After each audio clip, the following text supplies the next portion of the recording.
Dole da dindinta. Ana ganin ka ba. Inna lillahi wa inna ilaihi raji'un. Allahumma ajirna fi musibatina hadhihi wa khalifna khairan minha. Bayan haka, ya mai girma shugaban ƙasa General Muhammadu Buhari, ya mai girma gwamnan jihar Zamfara,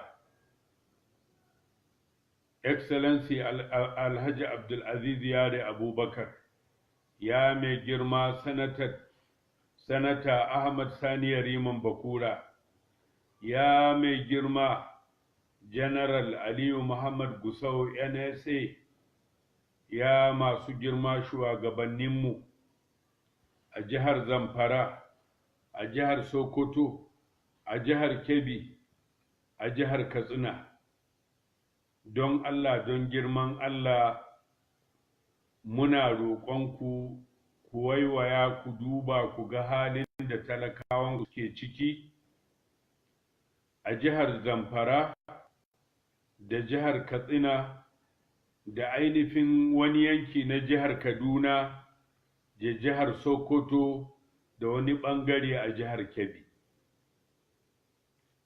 Nassin Alƙur'ani mai girma, Allah subhanahu wa ta'ala ya ce, وَلَنَبْلُوَنَّكُمْ بِشَيْءٍ مِّنَ الْخَوْفِ وَالْجُوعِ وَنَقْصٍ مِّنَ الْأَمْوَالِ وَالْأَنفُسِ وَالثَّمَرَاتِ وَبَشِّرِ الصَّابِرِينَ الَّذِينَ إِذَا أَصَابَتْهُم مُّصِيبَةٌ قَالُوا إِنَّا لِلَّهِ وَإِنَّا إِلَيْهِ رَاجِعُونَ أولئك عليهم صلوات من ربهم ورحمة وأولئك هم المهتدون. ma'ana Allah mai girma da ɗaukaka yana cewa wallahi za mu jarrabe ku bi shay'in min al-khawfi, wallahi za mu jarrabe ku da wani abu na tsoro, ma'ana na rashin tsaro a ƙasa kenan. ولنبلونكم بشيء من الخوف والجوع wallahi za mu jarrabe ku da yunwa, ma'ana rashin abinci, wallahi za mu jarrabe ku da rasa rayuka, wallahi za mu jarrabe ku da ainihin rasa 'ya'yan itatuwa. ولنبلونكم بشيء من الخوف والجوع ونقص من الأموال da tawaye dukiya wal anfus da rayuka samarat da rasa 'ya'yan itatuwa. Sai Allah ya ce wa bashir sabi, kayi bishara ga masu haƙuri. Su wane ne?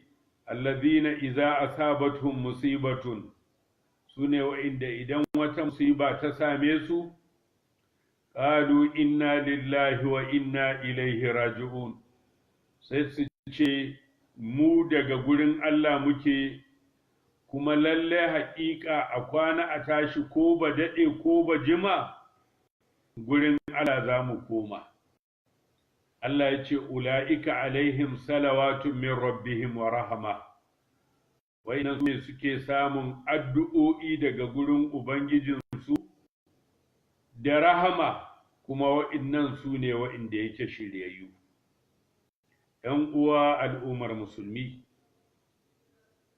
ni ban san abin da zan faɗi ba game da halin da jihar Zamfara take ciki.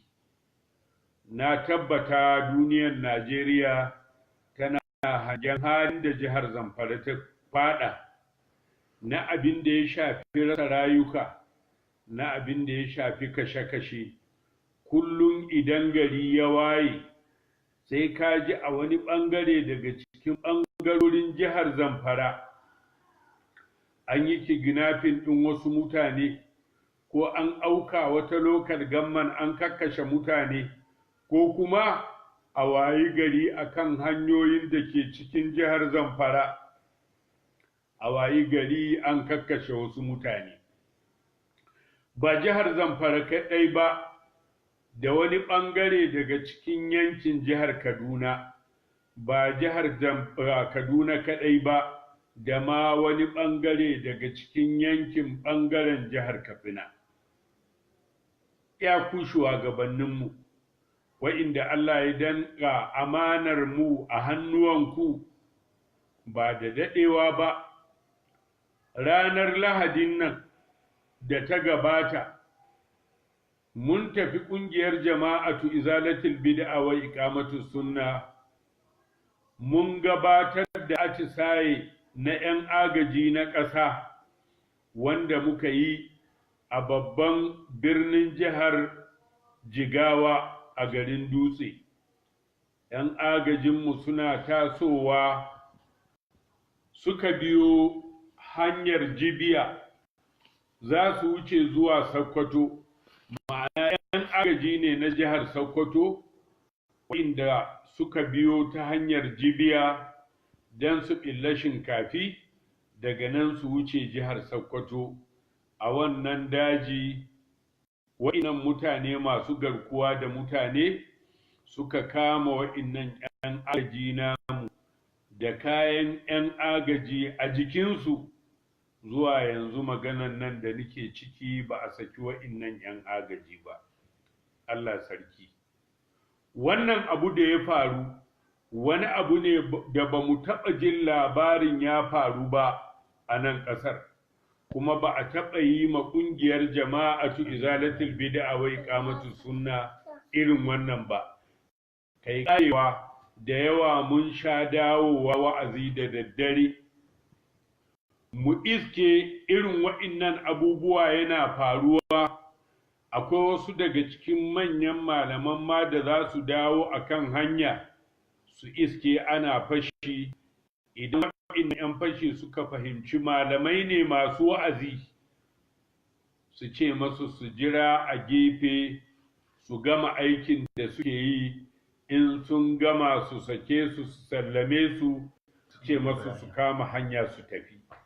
Irin wannan ya faru daban-daban a wurare daban-daban. Amma yau an wayi gari abin ban mamaki, abin ban takaici. Yau al'amari ya kai ga 'yan agaji da yunifom ɗin aikin agaji a jikinsu, bayan sun je sun kwashe kwanaki wajen mako ɗaya suna atisaye, suna kan hanyar dawowa ga irin abubuwan da aka yi musu. Kuma yau ɗin nan ba tare da daɗewa ba, na sake karantawa a irin wa'innan kafofi na yaɗa labarai, masu irin wannan ɗabi'a sun auka cikin garin Jangebe, har sun kashe wasu ɓangare na mutane a cikin wannan gari. Allah sarki, yaushe wannan abu zai tafa ta Zamfara, ɓangaren ƙasar Shehu Usman Ɗanfodiyo, ɓangaren ƙasar Abdullahi Gwandu, ɓangaren ƙasar da marigaya masu albarka irin su Sardauna, irin su Sheikh Abubakar Mahmud Gumi, da dai manya-manyan malamai na addini.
Roƙonku kuma muna kiranku, kira irin na girmamawa, don Allah, don girman Allah, kar ku manta daga cikin nauyi da Allah mai girma da ɗaukaka ya ɗora muku a matsayinku na shugabanni. Duk mutumin da ya zama shugaban ƙasa, ko mutumin da ya zama gwamna, ko mutumin da ya zama ciyaman a local government ɗinsa, shari'a ta addinin musulunci ta ɗora mai nauyin ya tsare mutanen da Allah mai girma da ɗaukaka ya ba shi. In an ce ya tsare nauyin mutanen da aka ba shi,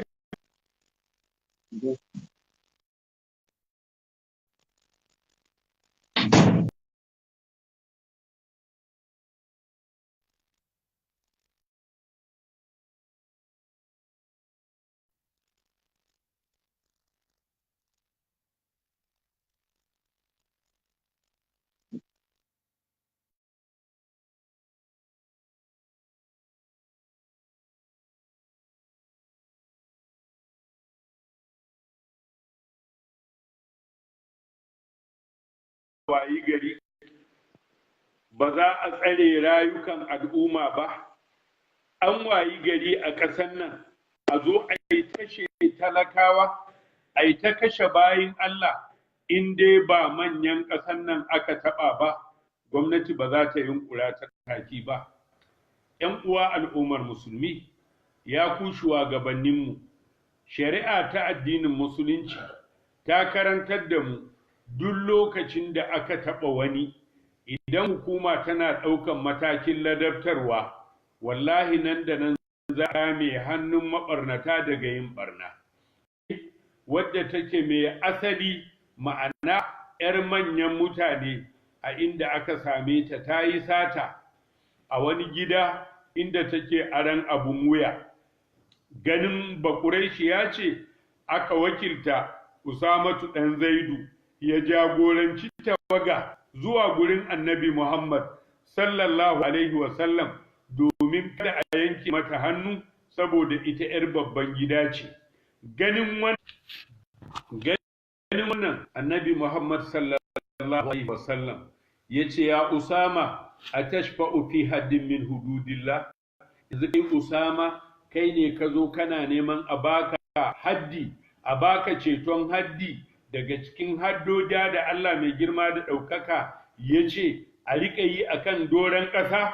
Sai Annabi sallallahu alaihi wasallam ya ce, dama abin da ya halakar da waɗanda suka wuce kafin ku kenan, iza saraka fihimu sharif tarakuhu, idan babban mutum ya sata a kyale shi, wa iza saraka fihimu da'if aqamu alaihi alhad, amma in wani mai rauni ne ya sata sai a tsaye da haddi a kansa.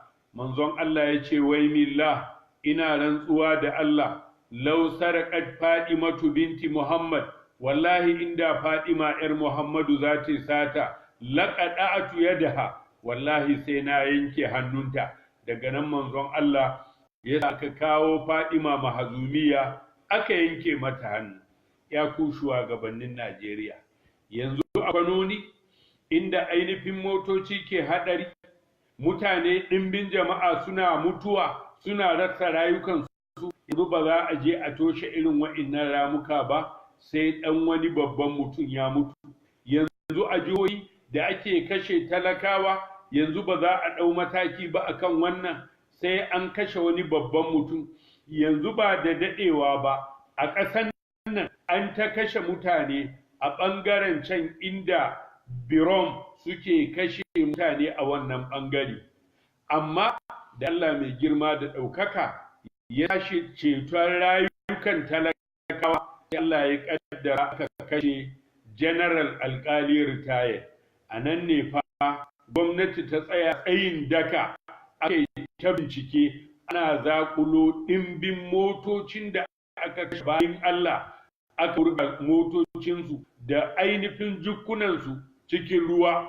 Amma abin ban takaici, 'yan Najeriya suna ta murna, 'yan Arewa suna ta murna, 'yan jihar Filato da mutanen Bauchi da mutanen Adamawa da ainihin Gombe, wa'inda kullum suke zirga-zirga akan wannan hanya zuwa Abuja, suna ta murna an ɗau matakin tsaro akan wannan hanya. Sai ga labari ya zo kuma an nuna cewa mutanen nan an ba da belinsu. Ya ku gwamnatin Najeriya, ya ku shugabanninmu, don Allah, don girman Allah, ku ɗauki mataki akan rayukan da ake kashewa a irin wa'innan gurare.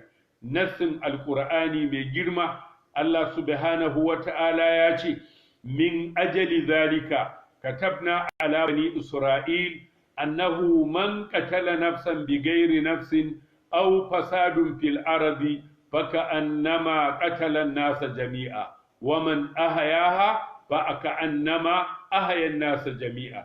Ma'ana Allah mai girma da ɗaukaka yana cewa min ajali zalika, ma'ana saboda wannan dalili ne katabna ala banu Isra'il, muka wajabta akan banu Isra'ila cewa annahu man qatala nafsan bighairi nafsin, wanda ya kashe wata ba tare da kashe mai wani ba, aw fasadun fil ardi, ko aka ci gaba da yin barna a doron ƙasa, ka annama qatala nasa jami'a. Mai irin wannan ɗabi'a kamar ya kashe rayukan mutanen duniya baki ɗaya, kuma wanda ya rayar da guda ɗaya kamar ya rayar da mutanen duniya ne baki ɗaya. Akan wannan ne annabin rahama Muhammad sallallahu alaihi wasallam ya faɗi a wani hadisi da baki mai albarka, inda annabi sallallahu alaihi wasallam ya ce, man a'ana ala qatali mu'minin walau bi shadari kalima ya'ti yawmal qiyama maktubun bayna ainihi ayatun min rahmatillah. Ma'ana wanda duk ya taimaka akan a kashe mumini da rabin kalma, ba da cikakkiyar kalma ba, zai zo ranar tashin alkiyama an rubuta a gaba ga goshin shi, wannan mutum ɗebabbe ne daga samun rahmar Allah mai girma da ɗaukaka. ‘Yan uwa al'ummar musulmi, wani hadisin ma ya inganta daga annabi Muhammad sallallahu alaihi wasallam, inda manzon Allah yana ɗawafi a jikin ɗakin Ka'aba, sai manzon Allah sallallahu alaihi wasallam ya ce ma Ka'aba, me ya kai darajarki, me ya kai ƙimarki da kwarjininki da matsayinki a gurin Allah, amma ran mumini ɗaya ya fi ki a gurin Allah subhanahu wa ta'ala. Kamar yadda ya inganta a wani hadisi, Nabi Muhammad sallallahu alaihi wasallam ya ce, la zawali duniya awan inda Allahi ala qatali muminin, ma'ana duniya gaba ɗaya ta gushe a ce ba ta, ya fi sauƙi, ya fi alkhairi a gurin Allah da a ce an kashe ran mumini guda ɗaya. Ayya, Allahu akbar, Allahu akbar, inna lillahi wa inna ilaihi raji'un. Yau an wayi gari jihar Zamfara, jihar da ta yi suna wajen maganar shari'ar musulunci, ta yi suna wajen zaman lafiya, ta yi suna wajen haɗin kai, ta yi suna wajen ainihin ƙauratar da karuwai da 'yan daudu da masu luwaɗi da sauran masu ɓarna gaba ɗaya. Yau an wayi gari jihar Zamfara ita ce dandalin zubar da jinin ɗan adam a nan arewa. Inna lillahi wa inna ilaihi raji'un.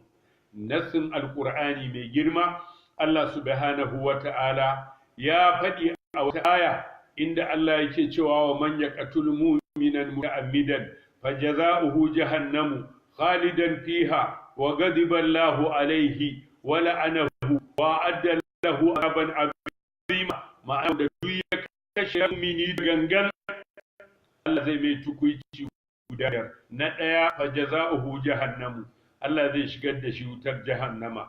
Na biyu, khadan fiha, zai dawama a ciki. Na uku, wa ghadiba Allahu alaihi, Allah ya fishi da shi. Na hudu, wa la'anahu, Allah ya tsine mashi. Na biyar, wa adda lahu azaban azima. Kamar yadda ya inganta a wani hadisi, annabi Muhammad sallallahu alaihi wasallam ya faɗi, ya ce wani abu zai faru idan alkiyama ta tsayu.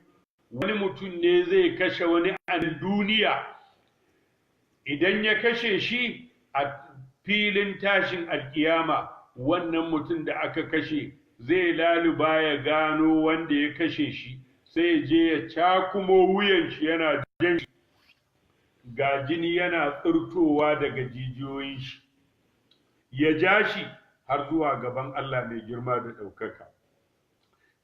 Yana cewa, rabbi sal hadha lima qatalani, ya Allah ka tambayi wannan dan me ya kashe ni. ya ƴan uwa al'ummar musulmi, wallahi wannan musibu sun addabi mutane a ƙasar nan. Kashe-kashen da yake faruwa a nan arewacin Najeriya, yau an wayi gari arewa tana nema ta zama dandali na zubar da jinin mutane. Yau an wayi gari a wasu ɓangarori a nan arewacin Najeriya, mutum bayi da iko ya tafi gonar shi kwaso amfanin gona ko yin girbi, dole sai ya nemi 'yan banga sun je sun tsare shi ko a samu jami'an tsaro su taimaka sannan mutum ya iya ebo amfanin gonar shi ga gonar shi.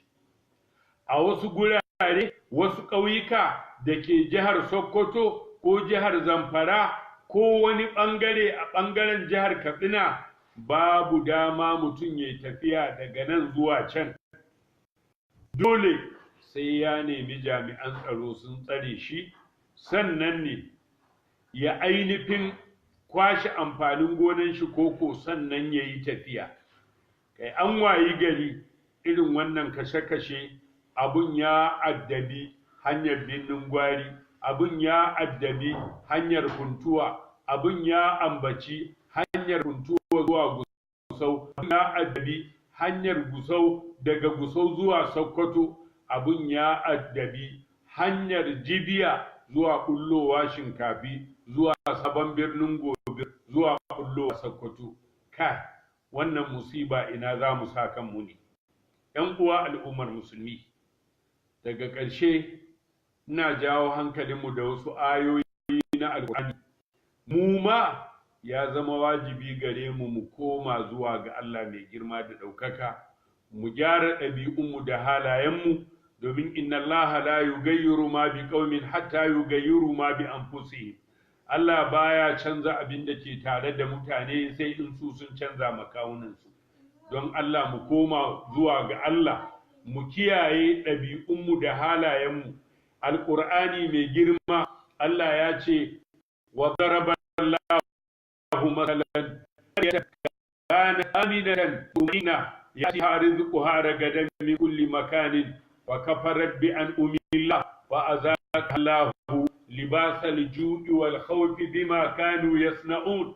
Ma'ana gashi Allah wani misali akan wata alƙarya wadda take da alƙaryar nan kanat aminatan, amintacciyar ƙasa, mudma'inna na tsatsiyar ƙasa, ya ati ha rizquha ragadan min kulli makanin, arzikinta yana zuwa mata ta kowane bangare. Fa kafarat bi an'amillah, sai ka ta kafirce ma ni'imomin da Allah ya yi mata.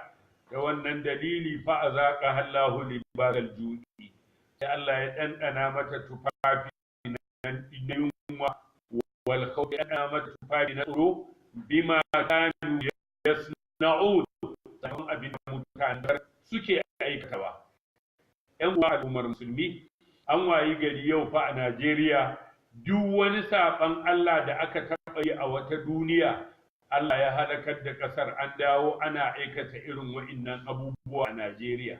An koma tauye mudu ya zama ba komai bane a Najeriya, luwadi ya zama ba komai bane a Najeriya, zinace-zinace ya zama ba komai bane a Najeriya, ya zama ba komai bane a Najeriya, sihiri ya zama ba komai bane a Najeriya, harkar tsafe-tsafe da shiga ƙungiyoyin asiri don a da gaggawa cikin ɗan ƙanƙanin lokaci ya zama ba komai bane a Najeriya.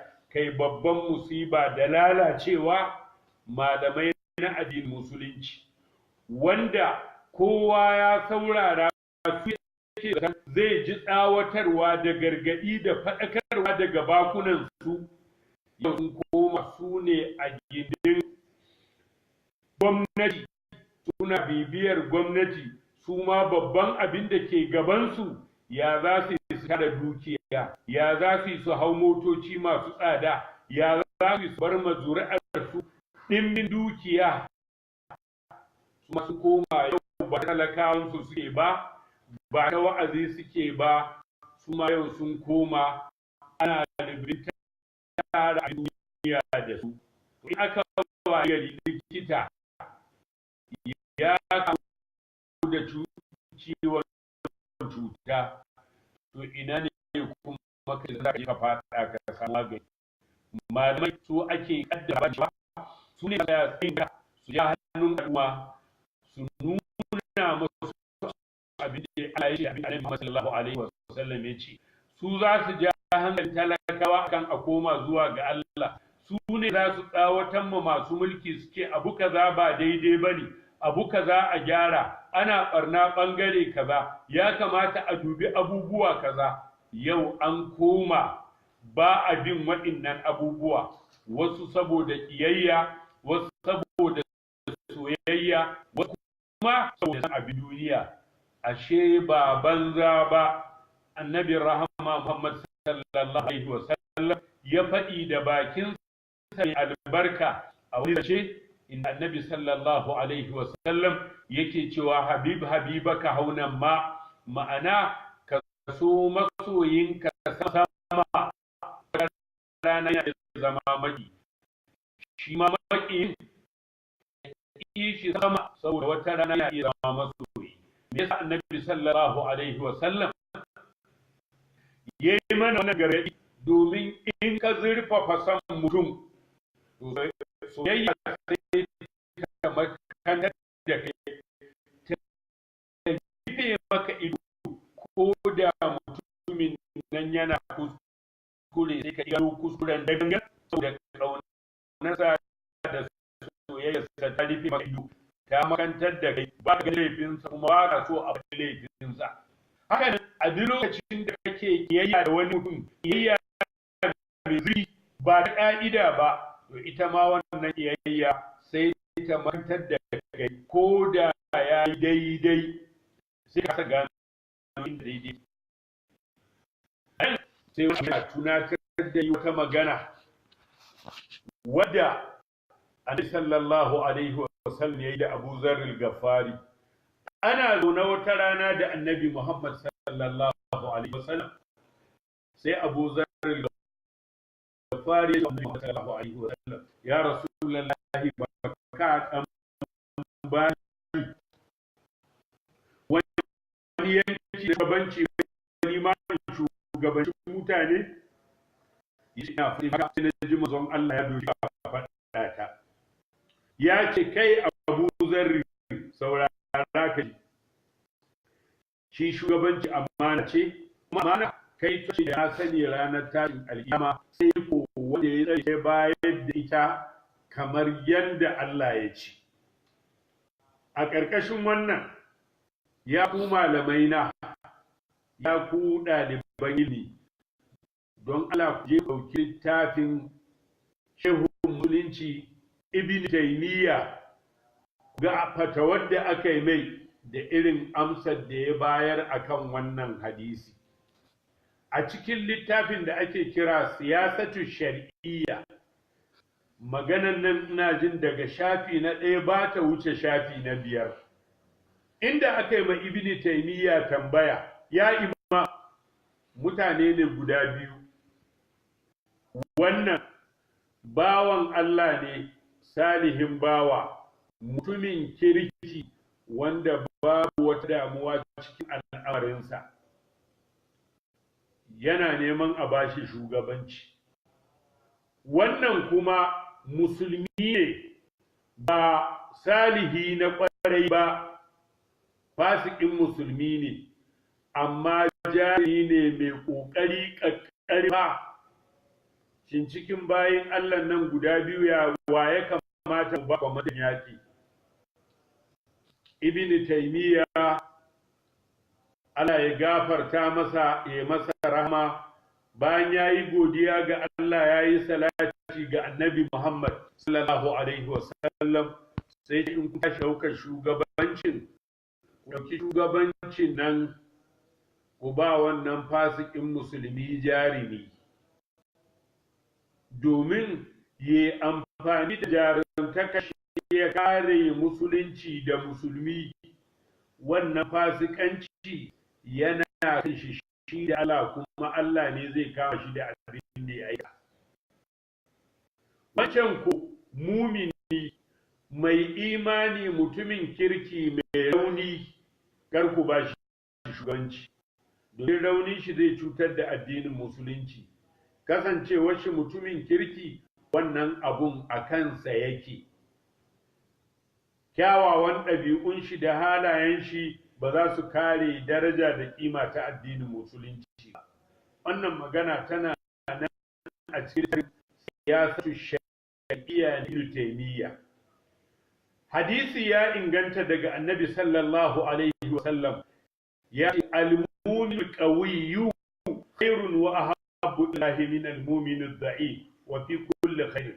Mu'mini mai ƙarfin niyya mai tauba ya fi alkhairi abin Allah ya da mu'mini wanda yake mai rauni a kowane bangare na alkhairi.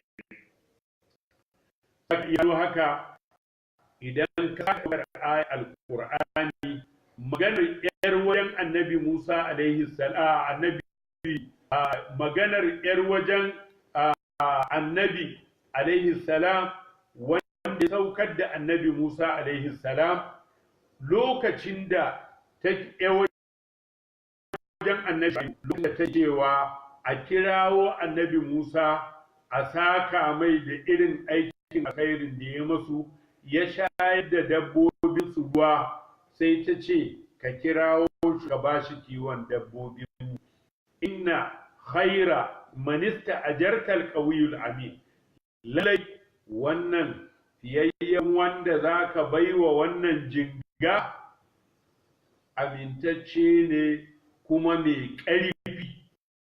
Kaga anan ta sifanta shugaba na da abu ga amana ga ƙarfi, ga amana ga jaruntaka.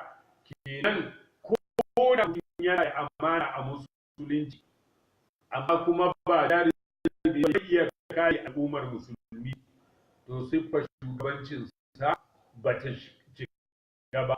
Da wannan nake jawo hankalinmu kan hadisan Annabi sallallahu alaihi wasallam. An tambayi Annabi sallallahu alaihi wasallam, Annabi sallallahu alaihi wasallam, ya rasulallahi mata sa'a, ya manzon Allah, za a yi tashin alkiyama. Sai manzon Allah sallallahu alaihi wasallam ya ce mashi, iza duyya'atil amana fantazuru sa'a. Lokacin da aka tozartar da amana, saurari zuwan tashin alkiyama. Sai mai tambaya ya sake tambaya, ya ce wa kaifa ida'atuha, yaya tozartar da amanar yake? Annabi sallallahu alaihi wasallam ya ce, iza wusida al-amru ila gairi ahlihi fantazuru sa'a. Duk lokacin da aka jagorantar da al'amari, aka shugabantar da wanda bai dace ba akan shugabanci, saurari zuwan tashin alkiyama.